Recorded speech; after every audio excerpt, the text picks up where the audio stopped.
नमस्कार, मैं राहुल कठेरिया। एक देसी कहावत है कि दूध का जला छाछ भी फूंक कर पीता है। ये कहावत इस वक्त समाजवादी पार्टी के मुखिया अखिलेश यादव जी के ऊपर बिल्कुल सटीक बैठ रही है। ये बात मैं इसलिए बोल रहा हूँ क्योंकि अभी हाल में एक ही दिन पहले कुछ पत्रकारों ने अखिलेश यादव जी से ये सवाल पूछा कि मायावती जी अगर इंडिया गठबंधन में शामिल होती हैं तो इंडिया गठबंधन मजबूत होगा। यानी कि मायावती जी के इंडिया गठबंधन में शामिल होने को लेकर सवाल था पत्रकारों का अखिलेश यादव जी से। तो उल्टा अखिलेश यादव जी ने पत्रकारों से ही सवाल पूछ लिया, चलिए ठीक है, लेकिन उसके बाद का भरोसा आप दिलाएंगे क्या? यानी कि अखिलेश यादव जी का कहने का मतलब ये था कि ठीक है, मायावती जी को अगर इंडिया गठबंधन में शामिल कर भी लिया जाता है, लेकिन चुनाव के बाद, लोकसभा के चुनाव होने के बाद फिर मायावती जी की गारंटी कौन लेगा?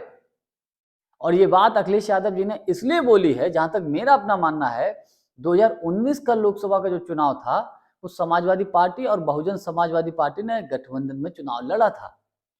उस लोकसभा के चुनाव में बहुजन समाजवादी पार्टी को, जिसकी सीटें पहले 14 में 0 सीट थी, एक भी सीट नहीं थी, और 19 के चुनाव में बढ़कर 10 सीटें हो गई, और समाजवादी पार्टी की सीटें मात्र लोकसभा की 5 ही रहेगी 2019 के लोकसभा के चुनाव में।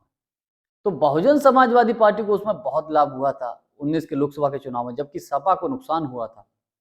और इसके बावजूद फिर बहन जी ने सपा से गठबंधन तोड़ दिया था, ये कहते हुए कि सपा का जो वोट है वो वोट बसपा को ट्रांसफर नहीं हुआ, इसलिए हम ये गठबंधन तोड़ते हैं। इस प्रकार की कुछ बातें कही थी। तो उसी बात को याद करते हुए अखिलेश यादव जी ने यही कहा है, इशारों इशारों में इंडिया गठबंधन के नेताओं की तरफ भी इशारा किया है कि ठीक है, मायावती जी को आप शामिल कर लीजिए, लेकिन लोकसभा के चुनाव के बाद क्या गारंटी है कि मायावती जी इंडिया गठबंधन में ही शामिल रहेंगी, या पता लगा कुछ सीटों की आगे पीछे कमी बड़ी रही तो बीजेपी में चली जाएं या एनडीए गठबंधन में शामिल हो जाएं, इस बात की कौन गारंटी लेगा? तो इस बात को लेकर मायावती जी का खासा नाराज हैं। इस मामले को लेकर मायावती जी ने भी अखिलेश यादव जी के ऊपर पलटवार किया है। उन्होंने अपने एक्स अकाउंट पर लिखा है, अपनी व अपनी सरकार की खासकर दलित विरोधी रही आदतों, नीतियों एवं कार्यशैली आदि से मजबूर सपा प्रमुख द्वारा बीएसपी पर अनर्गल तंज कसने से पहले उन्हें अपने गिरेबान में भी जरूर झांक कर देख लेना चाहिए कि उनका दामन भाजपा को बढ़ाने व उनसे मेलजोल के मामले में कितना दागदार है।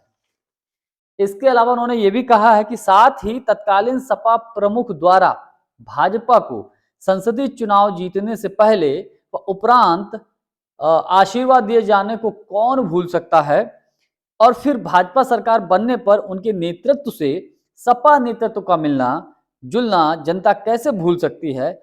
ऐसे में सपा सांप्रदायिक ताकतों से लड़े तो यह उचित होगा। यानी कि मायावती जी ने भी अखिलेश यादव जी के ऊपर पलटवार किया है, और इशारों इशारों में जो बात उन्होंने कही ना कि संसदीय चुनाव जीतने से पहले व उपरांत, तो मैं आपको याद दिला दूं, जब लोकसभा का चुनाव पिछला होने जा रहा था, उससे पहले संसद के अंदर नेताजी आदरणीय मुलायम सिंह यादव जी ने, स्वर्गीय मुलायम सिंह यादव जी ने मोदी जी के लिए कहा था कि हम चाहते हैं कि आप एक बार फिर देश के प्रधानमंत्री बने। तो मायावती जी ने इशारों इशारों में अखिलेश यादव जी के ऊपर भी तंज कसा कसा और कटाक्ष किया है कि पहले आप अपने गिरेबान में झांकिए। और उसके बाद जो है योगी आदित्यनाथ जी, अखिलेश यादव जी, शिवपाल सिंह यादव जी और आदरणीय नेताजी स्वर्गीय मुलायम सिंह यादव जी की भी मुलाकात को लेकर उन्होंने, जहां तक मेरा अपना व्यक्तिगत मानना है, उसी को लेकर ये बात में बोल रही हैं।